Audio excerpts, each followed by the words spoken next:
প্রিয় শ্রোতা, আসসালামু আলাইকুম। 5ই আগস্ট 2024 এর সংজ্ঞাটা কোথায় যেন ভুল বোঝাবুঝি হচ্ছে। 5ই আগস্ট 2024 স্বাধীনতার পরে এমন একটি ঘটনা যেটা গোটা পৃথিবীতে খুব অল্প সংখ্যকই ঘটেছে বা ঘটার সম্ভাবনা থাকে।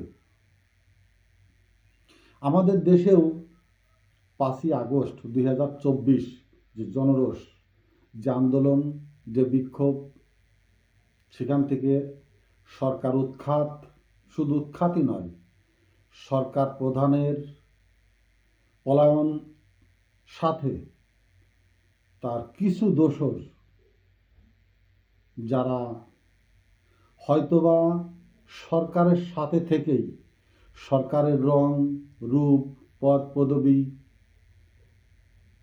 গায়ে মেখেই জনরোষের যে সৃষ্টিগুলোর কারণ তার ভিতরেই নিহিত ছিলেন, তারাও পরবর্তীতে ধীরে ধীরে দেশ ত্যাগ করেছেন।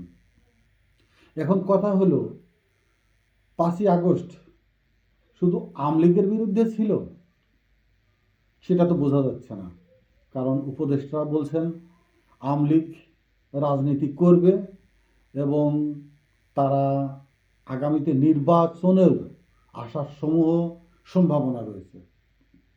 তাহলে কি হাসিনা এবং গুটি কতক মন্ত্রী, এমপি, মেয়র, গুটি কতক উপদেষ্টা, ব্যবসায়ী, মাত্র এই গুটি কয়েক ব্যক্তির বিরুদ্ধে 5ই আগস্ট? আপনারা যদি সেটা মনে করে থাকেন তাহলে আমি হয়তো ভুল পথে হাঁটছি। আমি এই গুটি কতক কয়েকজন, ডজন খানেক বা ডজন 2-3 মানুষের জন্যই 5ই আগস্ট সৃষ্টি হয়েছে, এর বিপক্ষে, সম্পূর্ণ বিপক্ষে। দেশ স্বাধীনতা অর্জন করেছে 52 ঊর্ধ্ব, 52 বেশি। আমার ধারণা, আমি স্বাধীনতা যুদ্ধের অংশীদার, স্বাধীনতা অর্জনের অংশীদার এবং স্বাধীনতা পরবর্তী পুরা 52 বৎসরই এদেশের মাটিতে দাঁড়িয়ে থেকেই দেশের হাল চাল, রাজনীতি, বর্বর নীতি, সরকার পরিবর্তনের পটভূমিকাগুলো, কারণসমূহগুলো যতটুকুন অনুধাবন করেছি তাতে আমার সম্পূর্ণই মনে হয়েছে দীর্ঘ 52 বৎসরই বাংলাদেশ ভুল পথে হেঁটেছে, ভুল পথে চলেছে। বাংলাদেশের রাজনীতির নামে যে সংস্কৃতি, যে কালচার, রাজনীতির নামে যে শাসক গোষ্ঠী বা রাজনৈতিক দলগুলো সৃষ্টি হয়েছে, অনুমোদিত হয়েছে বা যারা দেশ শাসন করেছে, এর একটিও রাজনৈতিক সংগঠন নয় বলেই আমি মনে করি। আমার ধারণা যেটা, রাজনৈতিক নেতার বাড়িতে ডুপ্লিকেটস বাড়ি, রাজনীতির নেতার কোটি কোটি টাকার মালিক, রাজনীতির নেতা ব্যবসায়ী, নেতার ধর্নাঢ্য বাড়ি, বর্ণাঢ্য তাদের জীবন, বর্ণাঢ্য তাদের পরিবার পরিজন, তাদের দেশের বাইরে একটি, দুইটি বা একাধিক, অনধিক বাড়ি, মিল, কলকারখানা, ব্যবসা প্রতিষ্ঠান তারা সৃষ্টি করেছে, তৈরি করে নিয়েছে। রাজনীতির আদলে থেকে তারা দেশের যে স্বাধীনতার সুযোগে যে লুণ্ঠন, স্বৈরাচারী মনোভাব, ক্ষমতার অপপ্রয়োগ করে যে অর্থশালী হয়ে শ্রেণী বিভেদের, শ্রেণী বৈষম্যের সৃষ্টি করে গেছে, এটাকে আমি কোনোভাবেই, কোনো দৃষ্টিতেই, কোনো দলকেই রাজনৈতিক দল বা রাজনৈতিক নেতা হিসাবে মানতে রাজি নই।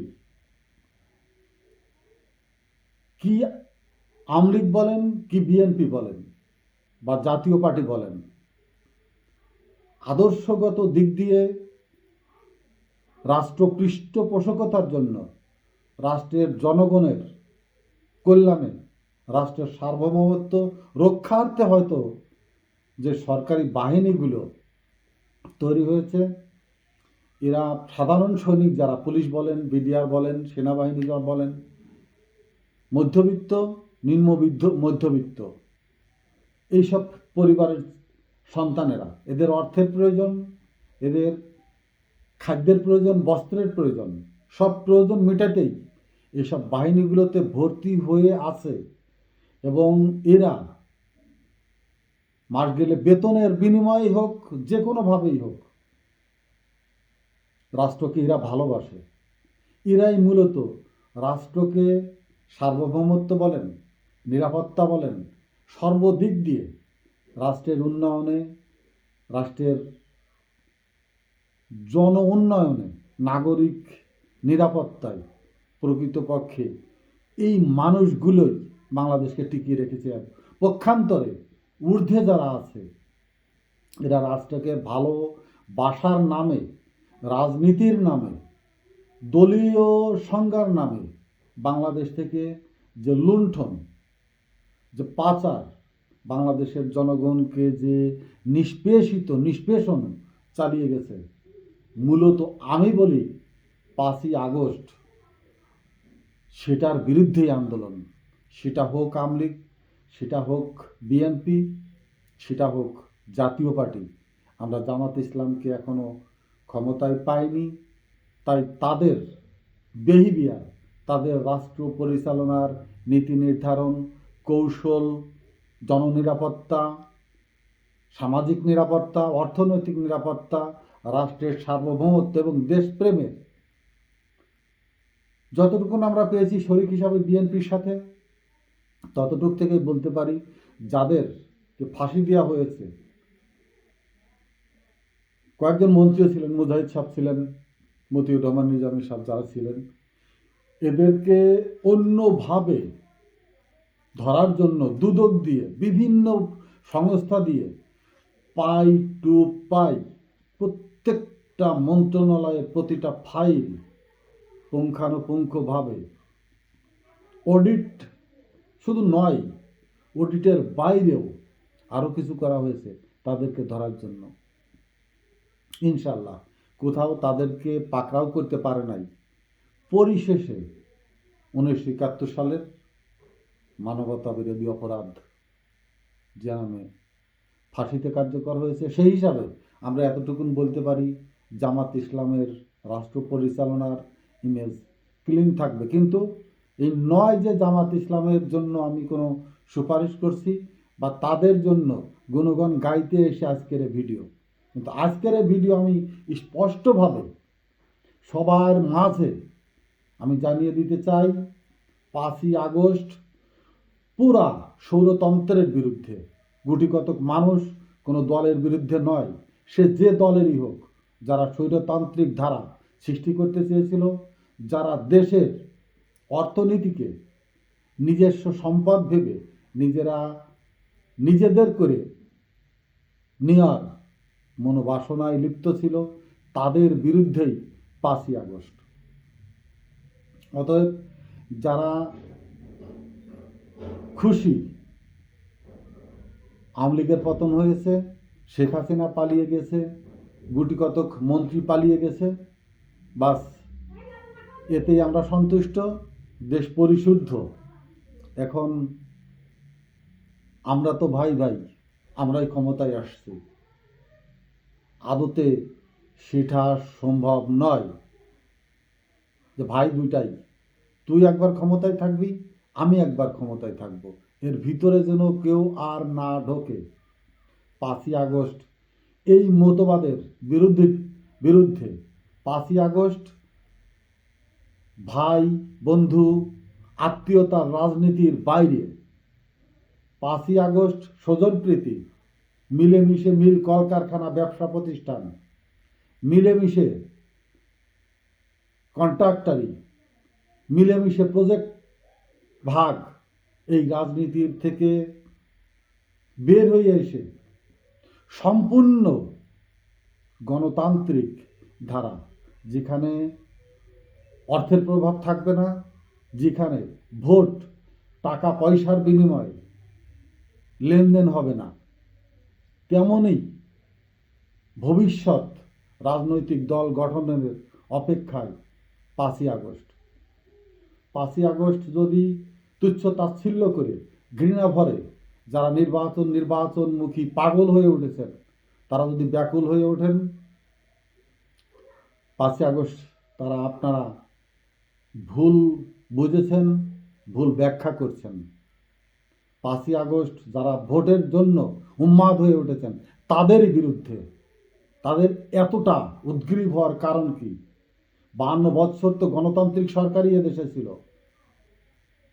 তারা সরকারে গিয়ে কি করবে? কি পরিবর্তন আনতে সক্ষম হবে তারা? এখনই তো সুর পাল্টে গেছে অনেকের। আওয়ামী লীগের লবিংই আপনারা করেন নাই? এর পরের ভিডিওই আওয়ামী লীগের লবিংয়ে কারা আছেন তাদের বিরুদ্ধেই আমি আরেকটা ভিডিও করব। অতএব আমি সবাইকে স্পষ্টভাবে জানিয়ে দিতে চাচ্ছি, 5ই আগস্ট ভোটের উন্মাদনার জন্য নয়, নির্বাচনের জন্য নয়। 5ই আগস্ট নতুন ধারার বাংলাদেশ গঠিত হবে, আর সে দেশ পরিচালিত হবে এমন একটি রাজনৈতিক দলের, এমন একটি অবকাঠামোর দ্বারা।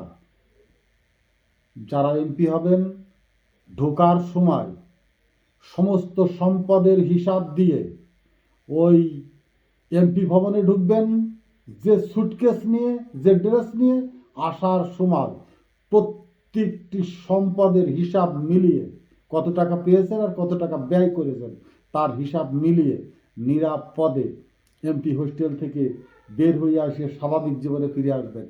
যদি মনে করেন ওখানে ঢুকে অর্থশালী, অর্থ সম্পদ লুটবেন, কল কারখানা মিল দেশ আমার হয়ে যাবেন, এমপি হোস্টেল থেকে বাড়িতে নয়, হিসাব মেলানোর পরপরই সরাসরি কারাগারে। এবং আমি আগে একটি ভিডিওতে বলেছিলাম, কারাগারের যে ভিআইপি বেল, এই সমস্ত বন্ধ করতে হবে। যে অপরাধী, সমস্ত লোকই অপরাধী, দেশের নাগরিক, প্রত্যেকটি নাগরিক সমান অধিকার বহন করবে, যেহেতু তারও একটা ভোট, যে প্রধানমন্ত্রী হবে তারও একটা ভোট। নাগরিক সুবিধা সবার জন্য সমান নিশ্চিত করতে হবে, না হলে এই আন্দোলন অব্যাহত থাকবে।